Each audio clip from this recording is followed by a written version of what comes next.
Yo, what's up mga ka-hobby? Eto na naman po tayo sa ating vlog for today. Samahan nyo ako dito sa Barangay Bunggo para gumawa ng 16 by 16 cube saltwater AIO tank. Ayan.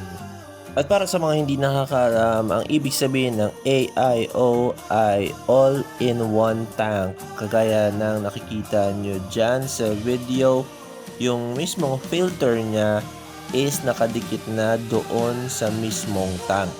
Ganitong klaseng aquarium yung pinagawa ni Sir kasi nga gusto niya ng easily maintained at saka hindi matakaw sa space. Kaya kung gusto niyo malaman kung gaano kadali lang i-set up ang isang AIO tank, tapusin niyo yung video para makita niyo yung full setup. So sa part na yan, nailalagay ko na yung submersible pump or yung return pump, and then lilinisan muna natin ng bahagya yung mismong cube tank bago natin lagyan ng sand.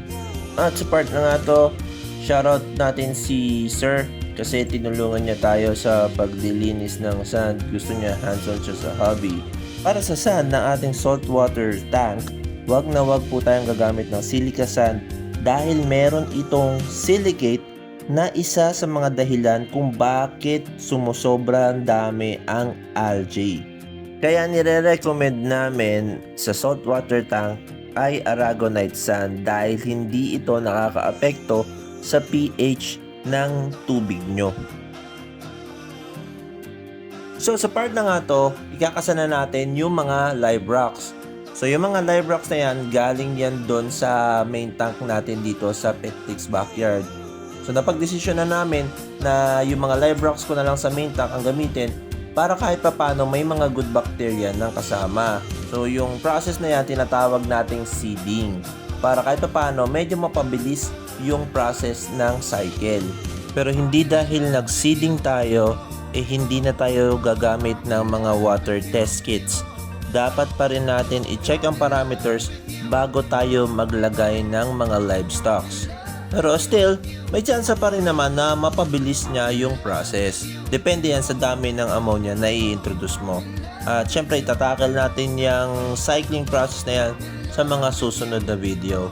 So dito sa part na to, ayan nga, maglalagay na tayo ng asin doon sa bucket para tunawin. At ayan, si Sir, katulong ko pa rin yan sa paghahalo at paglalagay ng tubig.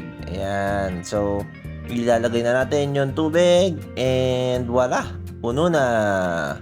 Medyo cloudy pa yung tubig dahil yan dun sa asin at syempre meron konting dumi galing dun sa sand. So dito, ayan, nakikita nyo, onti na lang, patapos na.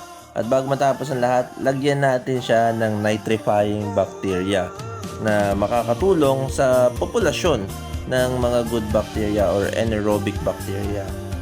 So yun na nga, tapos na yung pagsisetup natin ng aquarium. At para naman sa mga gusto ng AIO or ng aquarium na kagaya nito, just send us a DM sa aming Facebook page, Petflix Backyard, o sa personal account ko para mapagplanuhan natin ang pagpasok mo sa fish keeping hobby.